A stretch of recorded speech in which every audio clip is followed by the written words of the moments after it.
Hello, friends. The question is, does Alaska get snow days? Do we have days where things just shut down because of snow?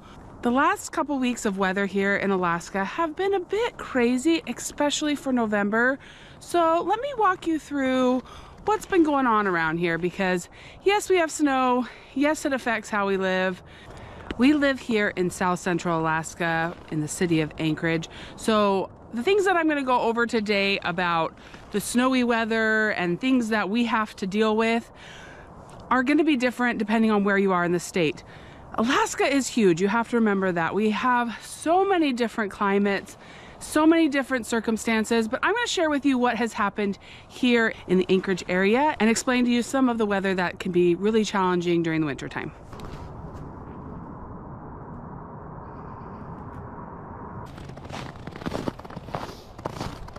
So last week, we kept getting winter storm warnings on our phones saying that a winter storm was coming. Now, yes, we live in Alaska. We have the infrastructure for snow, so it wasn't really a big deal, but it is very early in the year for us to be getting so much snow, and the snow did come. We got a big dumping of snow, depending on what elevation you live at, what part of town.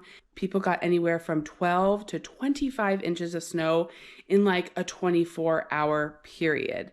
Now, does this close everything down? Yes and no. Thankfully, here in the city of Anchorage, we have the infrastructure to plow our roads.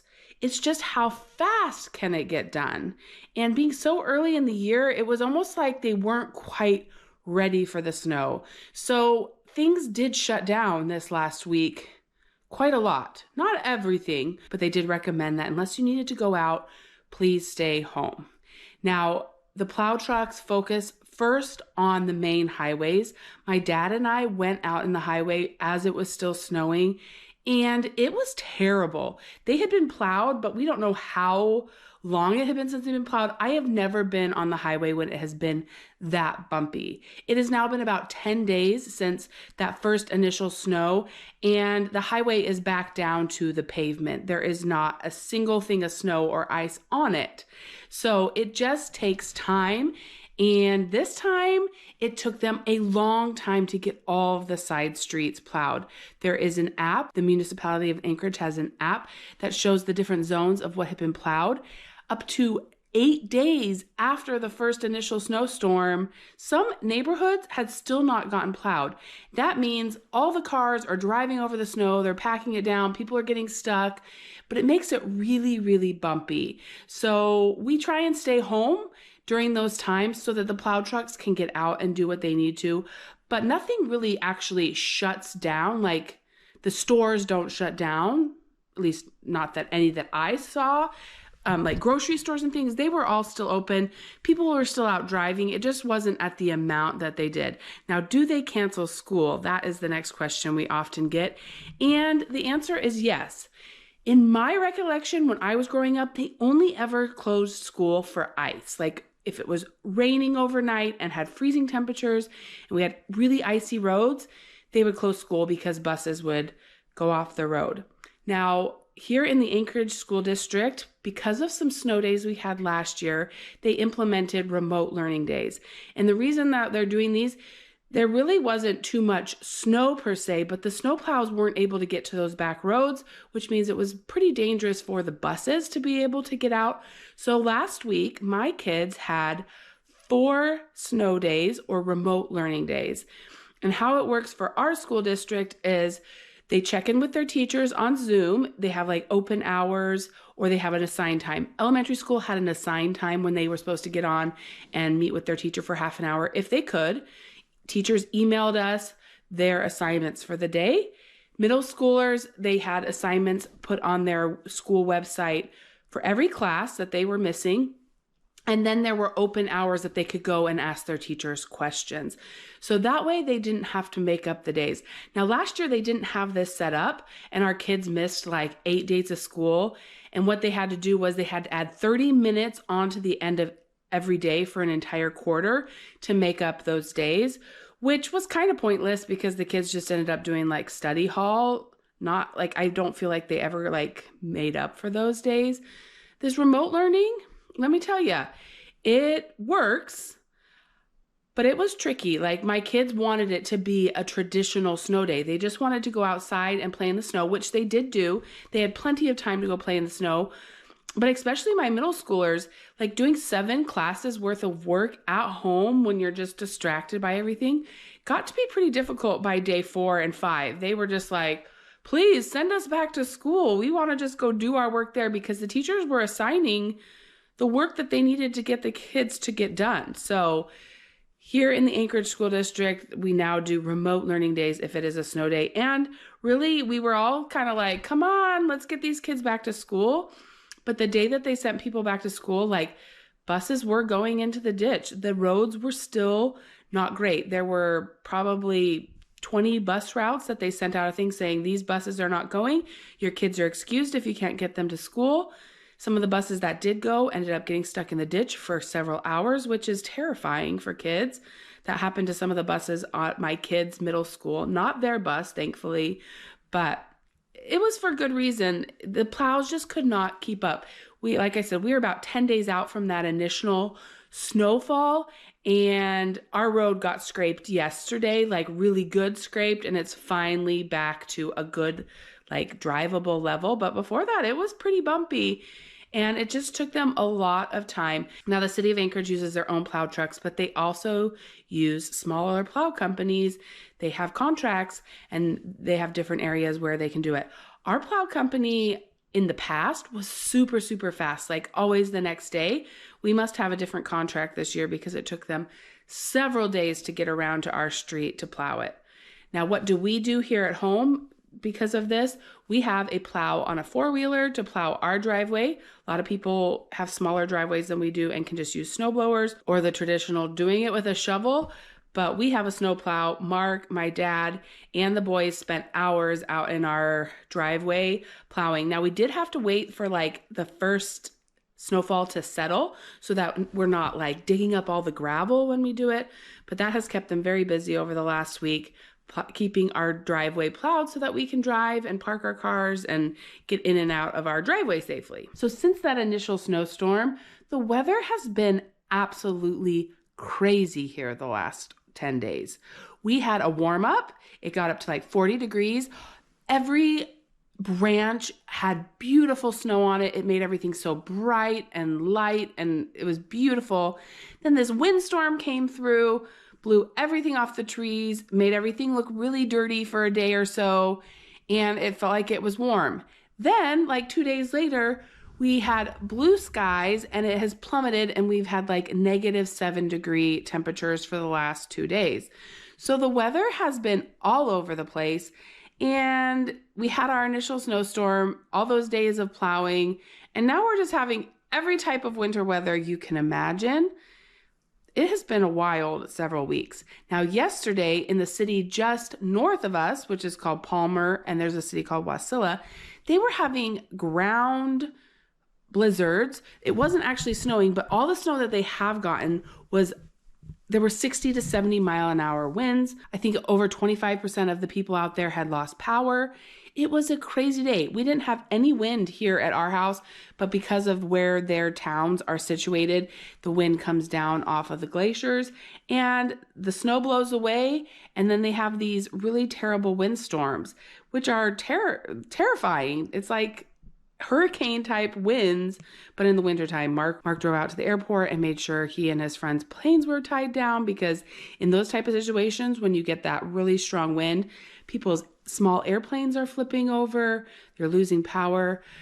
Many people have wood burning fireplaces, and a lot of people rely on generators. Here at our house, especially during the winter, we rely on generators when the power does go out. When we have ice storms or we have these big windstorms, we do often lose power, and it's nice to have a generator that will keep your house from freezing, keep your pipes from freezing, and make it so that you can at least live comfortably. Our generator doesn't run everything in our house, but it keeps the important things going enough that we can live very comfortably for several days. Now, like I said, the stores don't really seem to close down, but our family in particular, and I know a lot of families, do stock up and have some sort of food storage for these type of weather events. They don't want to get stuck with no food. And so we stock up on food so that we can just go shop our own garages or pantries, instead of feeling like we have to go out when the weather is really bad. But it would take a lot for stores to actually close down. The biggest close down that I have ever seen was not because of winter weather. It was because of a major earthquake and damage from the earthquake. That is one thing that we do have to worry about. But I've never really seen major stores close down because of the snow and the weather. They typically are open. So like I said, we have set some records here in November for snowfall. Before that, we had several days of freezing cold weather that froze over the lakes. But then what happens when you get this big snowfall on top of the lake, it pushes down on the ice, and then you get this thing called overflow on the ice, which makes the lakes really, really hard to go out on for a long time. And so people were going out on snow machines thinking that the rivers were frozen over because we'd had this cold weather, but then this heavy snow on top of it, people were getting stuck in that overflow, and the conditions were really, really bad. So we are used to snow. We're just not used to it this early. So it's kind of messing with our heads a little bit because we want to do all the things that winter and snow bring, but it's not, the conditions are not quite right for a lot of those things. People did get in some really good ice skating for about a week before the snow came because everything was just glare ice. But now you have this heavy layer of snow on top, and it's just made the conditions really, really tricky because we're used to having the snow later on in the year when things are frozen solid, and it's just made things a little interesting this November in Alaska. So you really just have to kind of pay attention to what's happening and to know if it's safe or not to do the activities that you want. Like our boys have been out skiing. They have started plowing the cross-country ski trails. The downhill skiing is going to open early. I think right after Thanksgiving, which usually they have to wait longer. So there are some things that are able to start earlier, but it's just been a little bit tricky. The bears are still out. I'm guessing now that we've had several days of -7 degrees, they are probably finally hibernating. But even just last week, people were still seeing bears here in town as well as up in the mountains, which seems crazy because winter feels like it has really, really set in. But the bears were not quite ready. They weren't getting the message to go and hibernate, which can be pretty dangerous. We did have a friend that actually got mauled by a bear going fishing last weekend, which seems crazy because you would think that the bears were already hibernating away. Thankfully, he's doing okay after being in the hospital for a few days, but that's not something we usually have to worry about during the winter time, is the bears being out, but they're still out. Just right here in town at my favorite shop, Revive Home Market, their Ring doorbell was set off the other morning because a bear was on the porch. So it's just kind of a wild time right now with the different weather that we're having. So really quick, how has it affected our family this last week or so with all this weird weather? Oh gosh, I can't. It's brand new.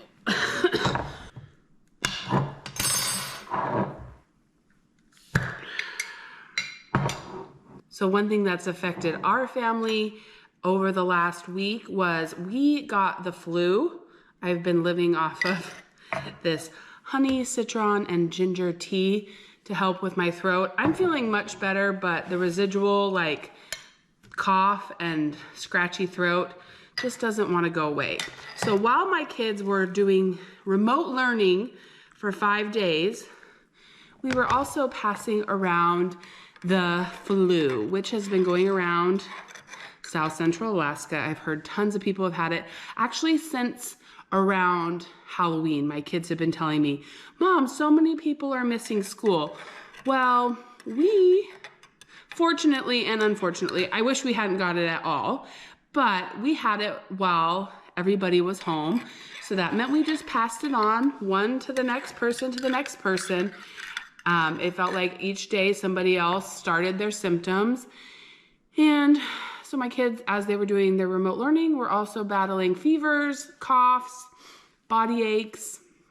We've made it through.